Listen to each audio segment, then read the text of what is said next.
예배함이 기쁨입니다. 시작. 예배함이 기쁨입니다. 아멘.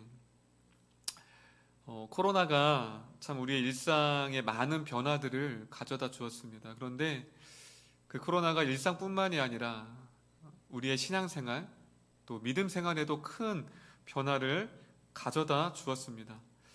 우리 예전에는 함께 모여서 예배하는 것이 당연한 것이었어요. 그렇죠?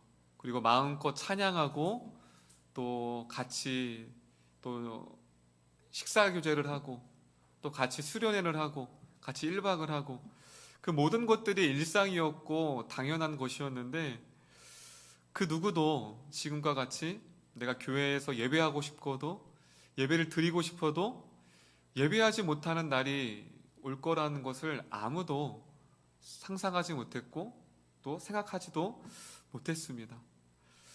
참 말씀을 준비하면서 저희도 오늘 이제 비대면으로 예배를 드리고 있잖아요.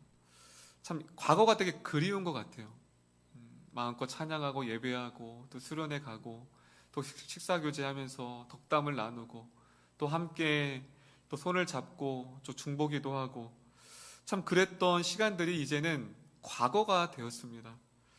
아마 우리 성도님들도 저와 같이 그때가 참 그립다. 마음껏 마스크도 그리고 마스크 쓰고 찬양하고 기도할 수는 있지만 되게 답답하잖아요. 그렇죠? 근데 예전에는 마스크를 벗고 온전히 찬양하던 참 그때가 이렇게 비대면 예배가 드릴 때마다 더 그립고 그때가 더 생각이 나는 것 같습니다. 바로 오늘 본문이 저희들과 같이 과거에 자신의 신앙생활했던 모습을 회상하면서 그때를 그리워하던 한 사람의 시편 말씀이 바로 오늘 우리가 읽었던 시편 42편의 말씀입니다. 우리 42편의 제목을 보면 이렇게 나와 있습니다.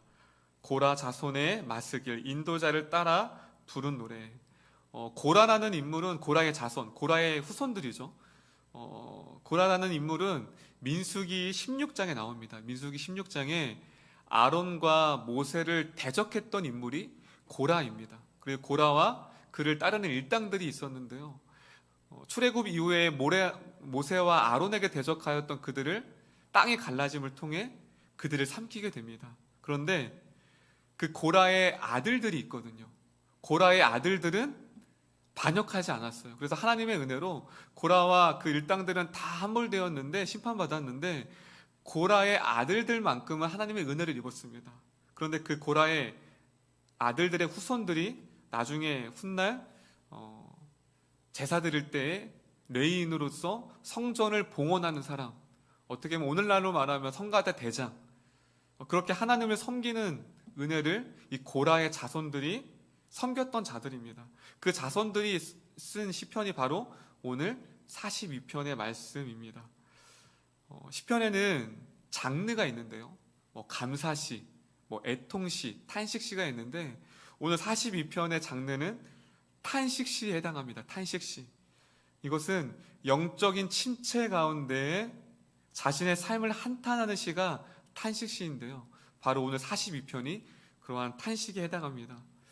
그렇게 고난의 밤을 지나고 있는 시편 기자가 자신의 심정, 자신의 마음을 우리 42편 1절에 이렇게 기록되어 있습니다. 1절을 다 같이 우리 성도님들도 같이 우리 또 각자 부르신 또 골방에서 처소에서 함께 읽으시면 좋을 것 같습니다. 시편 42편 1절입니다. 다 같이 읽겠습니다. 시작. 하나님이여 사슴이 시냇물을 찾기에 갈급함같이 내 영혼이 주를 찾기에 갈급하나이다. 지금 시편 기자는 자신의 심정, 자신의 마음을 이렇게 빗대어 얘기합니다. 당시에 팔레스타인 이 지역에는 사슴들이 되게 많았거든요. 그런데 어느 날 보는데 사슴이 오랜 가뭄 끝에 기직맥진한 채로 그 시냇물을 찾아 헤매는 허우덕거리는 헐떡거리는 그 사슴의 모습을 보았어요. 그때 이 시편 기자가 마치 그 사슴을 보는데 자신과 너무나도 비슷한 심정인 것 같았어요.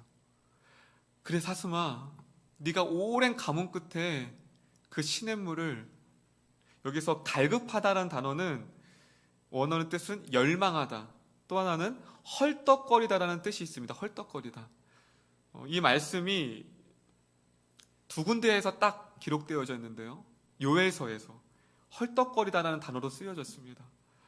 지금 사슴이 오랜 가뭄 끝에 그 물을 찾을 기력도 없는데 헐떡거리면서 뛰어다니는 거예요. 마지막 힘을 짜내면서 그 시냇물을 갈급한 모습으로 찾아가는 사슴이 마치 자신의 심령이 지금 헐떡거린다고 합니다. 왜냐하면 하나님의 임재, 하나님의 은혜를 갈망하는 그 헐떡거리는 자신과 그 사슴과 빗대어 지금 시편 기자가 고백을 하고 있습니다. 그렇다면 이 시편 기자는 무엇 때문에 울부짖는 걸까요? 무엇 때문에 열망하고 무엇 때문에 이렇게 갈급하게 된 이유와 원인이 무엇일까요? 그것이 2절에 나와 있습니다. 2절. 그렇게 사슴과 같이 헐떡거리면서 갈급한 심정으로 하나님을 찾았던 이유가 2절에 있습니다. 2절 제가 읽겠습니다. 내 영혼이 하나님 곧 살아계신 하나님을 갈망하나니 내가 어느 때에 나아가서 하나님의 얼굴을 배울까. 자, 여기서 나아가사라는 단어는 구약에서 성전에 올라갈 때 쓰는 표현입니다. 성전에 올라간다는 건 제사를 드릴 때, 나아간다는 건 그 표현입니다. 무엇이죠? 어느 때까지 내가 성전으로 나아갑니까? 그것은 지금 이 고라 자손이 하나님을 제사하였던, 하나님을 찬양하였던 그 위치였는데, 지금은 하나님을 제사하고 싶어도, 예배하고 싶어도, 성전을 나아가고 싶어도 나아갈 수 없는 그런 환경 가운데 있다는 것을 보여주고 있습니다. 하나님, 내가 언제까지 기다려야 합니까? 내가 성전에서 하나님을 제사하고 예배하고 싶은데 어느 때까지 내가 기다려야 합니까? 지금 자신의 상황, 나아가지 못하는 자신의 삶을 한탄하고 있습니다. 그것을 뒷받침해주는 말씀이 4절에 있습니다. 4절. 42장 4절, 42편 4절입니다. 우리 다 같이 성도님들 4절 다 같이 읽겠습니다. 시작. 내가 전에는 성의를 지키는 무리와 동행하여 기쁨과 감사의 소리를 내며 그들을 하나님의 집으로 인도하였더니 이제 이 일을 기억하고 내 마음이 상하도다. 그러면 지금 4절은요, 지금 이 고라의 자손이 과거를 회상하는 거예요. 과거엔 그랬지. 4절에 보니까 내가 전에는 성일에 주일에 하나님을 기쁨으로 예배했었지. 하나님의 은혜를 경험했었지. 근데 그 일을 마지막 하반절에 기억하니 마음이 상한대요. 왜 상하죠? 과거의 기쁨으로 하나님의 은혜로 예배하였던 자신과 현재의 비참한 삶이 비교되기 때문에 너무 힘든 거예요. 그때는 하나님을 마음껏 제사함으로 하나님의 은혜로 그 심령이 채워졌다면 지금은 그 모든 것이 막히고 모든 것이 가난하고 모든 것이 지쳐있는 상황 가운데 비교하니까 과거를 기억할수록 자신의 처참함과 비참함과 대조되기 때문에 이 일을 기억하니 내 마음이 상하도다 라고 고백하고 있습니다. 이 고라의 자손은 하나님을 예배하는 것이 전부였던 사람이었어요. 하나님을 예배하는 것이 전부였던 사람이 예배가 막히다 보니 자신의 삶의 의미를 지금 이 시편 기자는 잃어버리게 되었다라는 사실입니다. 그런데 더 비참하게 만드는 것, 지금 하나님께 나아가지 못하여서 심령이 갈급한 상태인데 그것만으로도 너무나도 지치고 힘든데 3절에 더 힘들게 하는 주변의 사람들이 있었습니다. 3절 제가 읽겠습니다. 42편 3절입니다. 사람들이 종일 내게 하는 말이 내 하나님이 어디 있느냐 하오니 내 눈물이 주야로 내 음식이 되었도다. 지금 주변의 사람들이 자신의 상황을 가리키며 무엇이라고 말하죠? 이 어리석은 자야, 네가 믿는 하나님이 어디 있냐?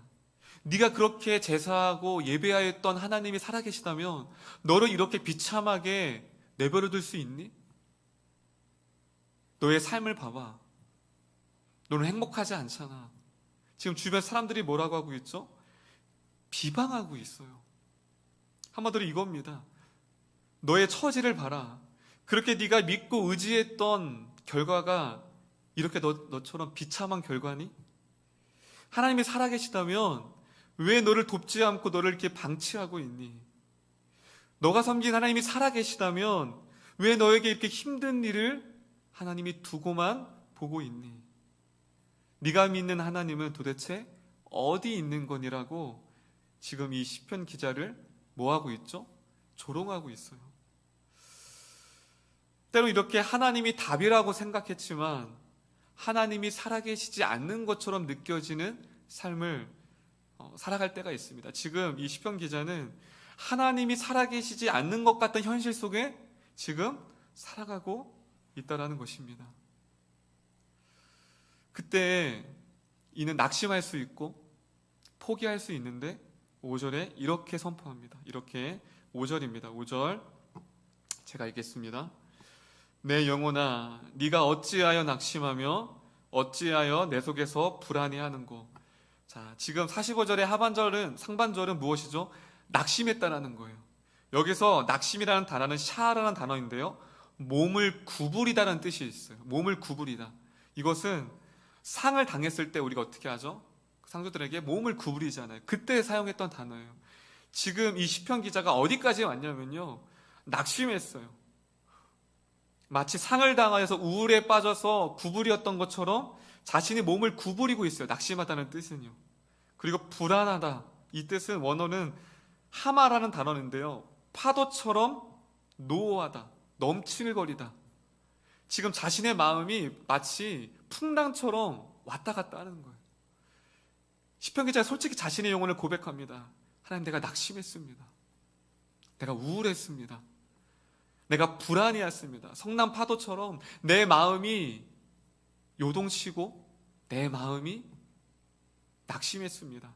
선포하고 있어. 그런데 자신에게 영혼을 이렇게 말합니다. 하반절입니다. 너는 하나님께 소망을 두라. 그가 나타나 도우심으로 말미암아 내가 여전히 찬송하리로다. 할렐루야, 할렐루야. 지금 자신의 영혼에게 명령합니다. 내 영혼아, 자신의 영혼에게 명령하는 거예요. 이제 그만 낙심하고 그만 불안해하고 너의 살아계신 하나님께 소망을 두라. 여기서 소망이라는 단어는 기다리다, 기대하다, 바라보다는 뜻이 있습니다. 소망이 무슨 뜻이 있다고요? 기다림입니다. 할렐루야. 소망은요, 기다리는 거예요. 그리고 기대하는 거예요. 바라는 거예요. 기다린다는 건 아직 우리가 원하는 환경과 원하는 것이 주어지지 않았다는 거예요. 그때 낙심하는 것이 아니라 소망을 둔 자는 무엇이죠? 그때가 있을 거야. 지금은 내가 초라하고 지금의 내 모습은 많은 사람들이 비방하고 조롱할 정도로 연약하지만 소망을 둔다라는 건 기대하고 바라본다라는 사실입니다. 지금 이 시편 기자는 자신이 낙심했던 이유, 그리고 불안해했던 이유가 환경이 아니라는 걸 알았어요. 자신이 불안하고 낙심했던 이유가 하나님께 소망을 두지 않았기 때문이라는 지혜를 발견한 거예요. 아, 그렇구나. 내가 하나님 앞에 제사하고 나아가지 못하는 환경, 사람들이 나를 조롱하는 환경 때문에, 그 현상 때문에 내가 낙심한 것이 아니라 그러한 가운데 내 소망을 하나님께 두지 않았기 때문에 낙심했구나. 그것을 깨달은 시편 기자는 자신의 영혼에게 명령합니다. 내 영혼아, 기다려라. 내 영혼아, 그 주님을 바라봐라. 그 주님을 믿음으로 기다리라고 자신의 영혼에게 선포하고 있습니다. 할렐루야. 이 시편 기자처럼 우린 누구나 낙심할 수 있습니다. 그리고 침체할 수 있습니다. 자신의 신앙에 성장하지 못하는 것 때문에, 침체 때문에 낙심할 수 있고요. 또 여러 가지 환경적인 외적인 요건 때문에, 영적인 답답함 때문에, 여러 가지 풀리지 않는 현실 가운데 하나님 앞에 마음껏 나아가지 못하는 건강과 여러 가지 요소 때문에 시편 기자처럼 우리는 침체할 수 있고 누구나 낙심할 수 있습니다. 설교의 황태자라고 불리는, 황금의 입이라고 불리는 찰스 스펀전 목사님이 계십니다. 침례교 목사님이신데요, 그분이 이런 말을 하셨습니다. 황금의 입입니다. 설교의 황태자라고 불렸던 그분도 이렇게 말합니다. 자신 또한 여러 번 침체를 경험했다. 나 또한 강단에서 내려오면 깊은 우울에 빠지기도 하였다. 침체를 전혀 알지 못하는 사람은 이 세상에 아무도 없다라는 말을 찰스 스푸전전 목사님이 말씀을 하였습니다. 그리고 또 그 뒤에 하시는 말이 누구나 침체에 빠질 수 있다. 하지만 침체에 빠진 후에 무엇을 붙드느냐는 다른 문제다. 침체는 누구나 빠질 수 있다는 거. 하지만 그 침체 가운데에 누구를 붙들고 일어서는가, 무엇을 소망을 두고 기다리고 있는가는 다른 문제라고 합니다. 어떤 사람은 똑같이 침체와 어려움을 당하지만 그 어려움 가운데 계속 불평과 원망과 낙심 가운데 빠져있는 사람이 있는가 반면에 똑같은 동일한 문제와 어려움 가운데 있지만 하나님을 붙들고 할렐루야, 하나님께 소망을 두고 할렐루야, 기쁨으로 이겨낸다는 사람이 있다라는 사실입니다. 오늘 시편 기자는 후자에 속합니다. 그래서 그는 이렇게 말합니다. 42편 11절에 이렇게 말합니다. 11절입니다. 제가 읽겠습니다. 42편 11절. 내 영혼아, 네가 어찌하여 낙심하며 어찌하여 내 속에서 불안해하는가? 너는 하나님께 소망을 두라. 나는 그가 나타나 도우심으로 말미암아 내 하나님을 여전히 찬송하리로다. 지금 42편 기자는 계속해서 자신의 영혼에게 왜 낙심하느냐, 왜 불안해하느냐, 하나님께 소망을 두라. 도우심으로 말미암아 하나님이 나를 도우리라. 여기서 도우심이라는 건 예수라는 단어인데 히브리어로 구원이라는 뜻입니다. 도우심이라는 단어는 도우심으로 말미암아라는 건 구원으로 말미암아. 시편 기자는 자신의 구원자가 누구인지를 정확히 알았던 사람이 바로 시편 기자였습니다. 근데 이러한 말씀이 곳곳에서 있습니다. 시편 62편 5절입니다. 다윗의 시편인데요. 다윗의 시편 62편 5절입니다. 제가 읽겠습니다. 나의 영혼아 잠잠히 하나님만 바라라. 물은 나의 소망이 그로부터 나오는도다. 할렐루야. 지금 다윗도 무엇이라고 고백하죠? 나의 소망이 누구로부터요? 여호와 하나님으로부터 나오는도다. 이 시편 62편은 이 고백을 했던 다윗의 상황은 압살롬으로부터, 사랑하는 아들로부터 쫓김을 당하는 처량한 신세입니다. 왕입니다. 그 사랑하는 아들입니다. 언제 아들한테 죽임을 당할지 모르는 초라한 상황 가운데서 그가 고백하기를 나의 소망이 그로부터 나오는 도다. 코로나로 인하여서 물질적으로, 경제적으로, 또한 신앙적으로 많이 침체됩니다. 코로나 때문에 신앙이 성장한 사람은 주변에 많지 않습니다. 왜냐하면 예전처럼 마음껏 기도하고 마음껏 하나님 앞에 나아가지 못하기 때문에 신앙도 침체되고요. 그리고 경제적으로, 물질적으로도 참 힘겨운 삶을 살아가는 분들이 너무나도 많습니다. 아마 오늘 예배하는 성도님들 중에서도 코로나로 인해서 많은 여파가 있어서 신앙적인 문제들, 또한 경제적인 또 여러 가지 많은 문제들이 있을 때가 있으실 것입니다. 그때 오늘 이 말씀을 우리가 잘 새겼으면 좋겠습니다. 이 시간 우리도 이 시편 기자처럼 이렇게 외쳤으면 좋겠습니다. 한번 저를 따라했으면 좋겠습니다. 내 영혼아 오직 하나님께 소망을 두라. 우리 다시 한번 우리의 영혼에게 선포하겠습니다. 내 영혼아 오직 하나님께 소망을 두라. 할렐루야, 할렐루야. 시편 기자가 계속해서 하는 말씀이 내가 여전히 여호와를 찬송하리라고 말합니다. 내가 여전이라는 단어는요, 과거에 하나님의 은혜를 충족히 누리는 그때에도, 그리고 지금은 그 은혜를 누리지 못하고 낙심하고 불평할 수 있는 상황 가운데서도, 어떠한 상황 가운데서 내 영혼이 요동치 않고 여호와 하나님을 여전히 찬송한다고 말하고 있습니다. 할렐루야. 이 고백이 우리 이름교회의 모든 성도님들의 고백이 되셨으면 좋겠습니다. 여전히 찬송하리로다. 앞으로 우리의 가정과 또한 교회와 또 여러 가지 내 주변에 힘들고 낙심할 수 있는 일이 분명히 있을 것입니다. 그때 오늘 이 말씀, 상황과 어려움이 아니라 우리의 피할 길을 열어주시고 우리의 소망 되신 그 주님 앞에 소망을 둠으로 감사함으로 나아가는 우리 모든 이름교회 성도님들이 되셨으면 좋겠습니다. 토마스 아퀴나스라는 성교부가 있었는데요. 참 하나님을 너무 사랑했던 경건한 수도사입니다. 그가 어느 날, 토마스 아퀴나스가 어느 날 하나님 앞에 성전에 나와 금식하며 눈물로 기도하였다고 합니다. 그래서 하나님께 그에게 찾아오셔서 물으셨다고 합니다. 나의 사랑하는 종 아퀴나스야, 내가 너에게 무엇을 해줄까?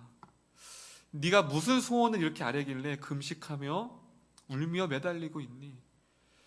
그때 아퀴나스가 하나님의 음성을 또 이렇게 말했다고 합니다. 하나님, 저는 아무것도 필요하지 않습니다.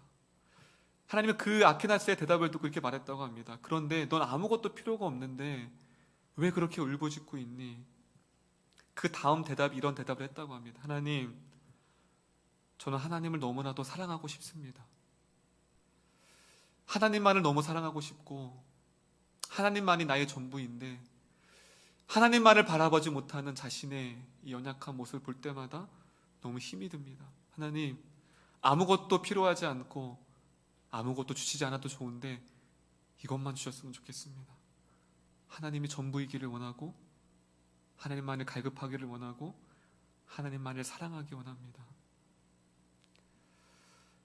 참 이 말을 들었을 때 참 저에게 큰 울림이 있었어요.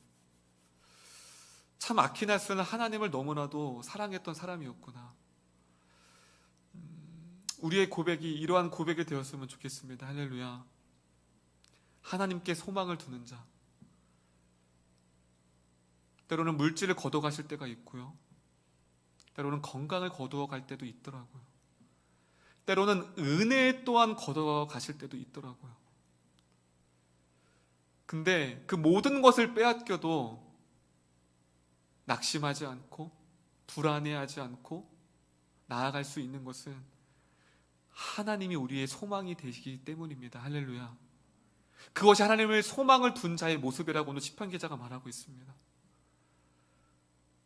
이 말씀을 통하여서 혹시 성도님 가운데 낙심하시거나 불안해하시거나 염려가 계신 분이 있다면 오늘 이 말씀을 하나님의 말씀으로 들으시고 하나님께 소망을 두시고 이 시편 기자가 하나님을 갈망함으로 하나님을 전심으로 나아가였던 것처럼 그 주님 앞에 나아가는 우리 모든 성도님들이 되시기를 소망하며 나아갑니다.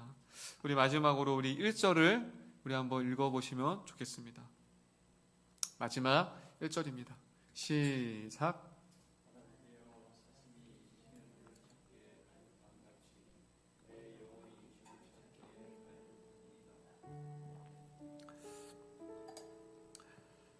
오늘 시편 기자는